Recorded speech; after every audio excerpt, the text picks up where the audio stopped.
Good morning, everyone. It's time again for another lesson from the New Testament. We've been studying the subject of prayer, and so we want to continue looking at that subject this morning. Before we do, we want to thank all of you who are continuing to watch these programs on YouTube and Facebook, and we're thankful for all the nice comments from many of you who are letting us know that you are enjoying them. We, of course, are the Spearsville Road Church of Christ in Trafalgar, Indiana. That's the Spearsville Road Church of Christ in Trafalgar, Indiana. My name is Charles Wright, and I'm the evangelist of the congregation there.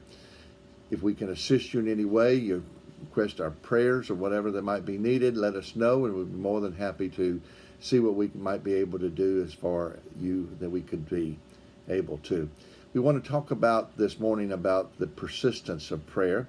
And our study last time on the principles of prayer, we surveyed several different essential principles, if you remember.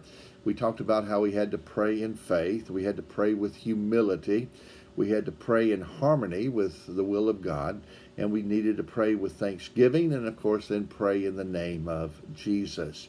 But there's another principle of prayer that's worthy of our careful consideration, and that is to be able to pray with persistence, a principle of prayer that was, of course, I think very important to Jesus.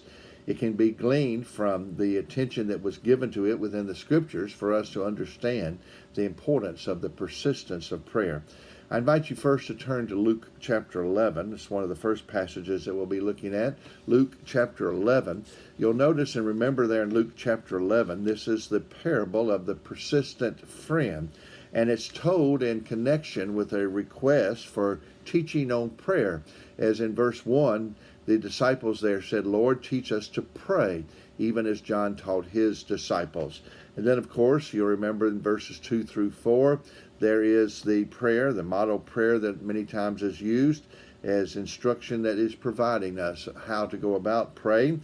But then in verses 5 through 8 is the parable itself, when he said, "Which of you who has a friend will go to him at midnight and say to him, 'Friend, lend me 3 loaves, for a friend of mine has arrived on a journey, and I have nothing to set before him.'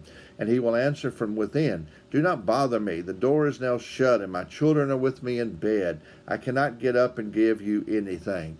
I tell you, though he will not get up and give him anything because he is his friend," it says here, "yet because of his impotence or persistence, he will rise up and give him simply whatever he needs."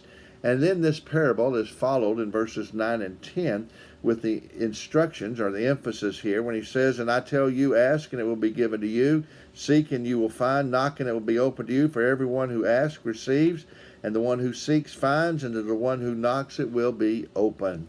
And so again, following with this emphasis on being persistent. Persistent when it comes to asking, to seeking, to knocking. So again, notice how persistence is connected and simply learning how to pray, as he tells us there. But now let's look at Luke chapter 18. Luke chapter 18, of course, another example, the parable of the persistent widow. In verse 1, it says, he told them a parable on the effect that they ought always to pray and not lose heart. The parable itself illustrates here the value of persistent request.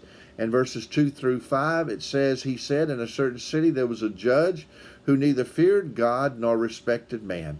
And there was a widow in that city who kept coming to him and saying, 'Give me justice against my adversary.'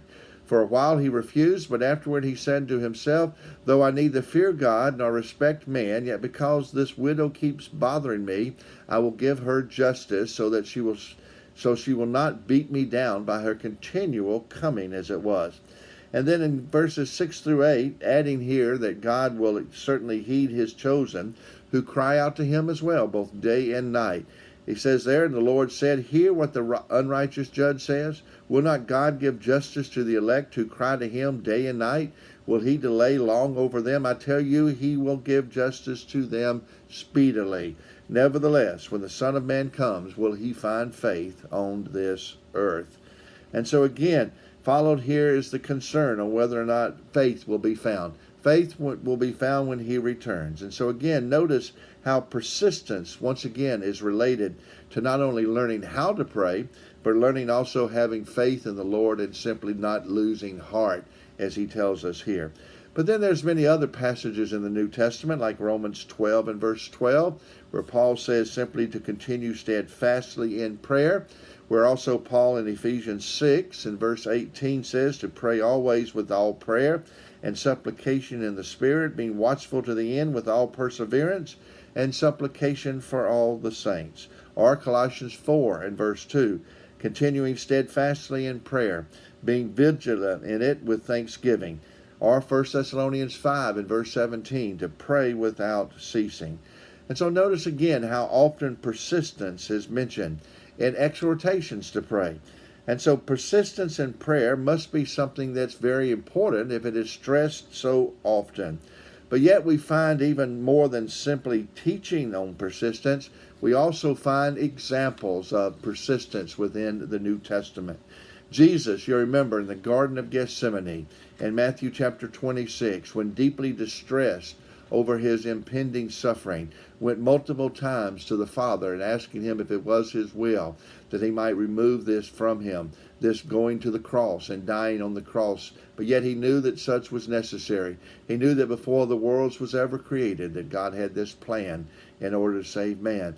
And so even though his closest disciples was away from him asleep, as Matthew 26, verses 40 through 44, he prayed three times for such, and in which he did not necessarily, as we say here, receive the answer of removing that opportunity of going to the cross, but he received the necessary help to face simply what laid ahead of him. Again, he was strengthened by an angel, heard by God, though his actual request was simply not answered. And so again, in Matthew 26, verses 45 through 47, we recognize this, as well as in Luke's parallel passage, in Luke 22, verses 41 through 44. And then Hebrews 5 and verse 7 lets us know that he was heard by God. And so if the Son of God needed persistence when it came to prayer, don't you think we need it also?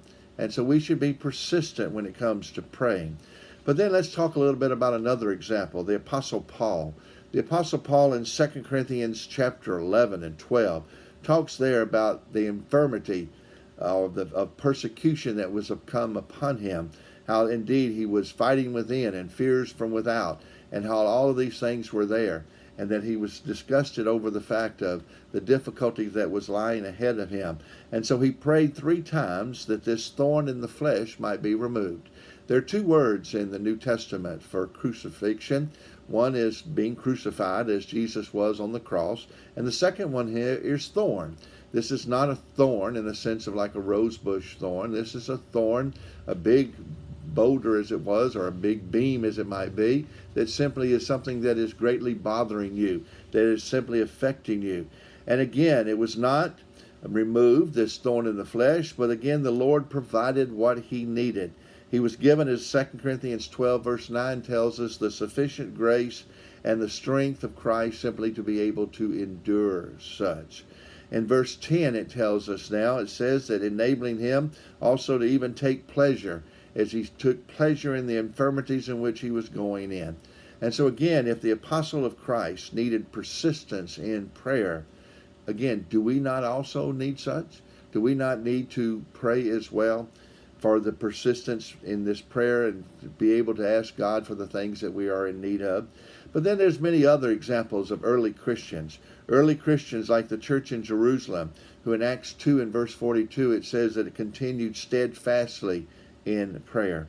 Or in Acts chapter 12 verses 5 and 12, when Peter was in prison, the local congregation there was constantly praying on his behalf that he might be delivered from this persecution and not be put to death.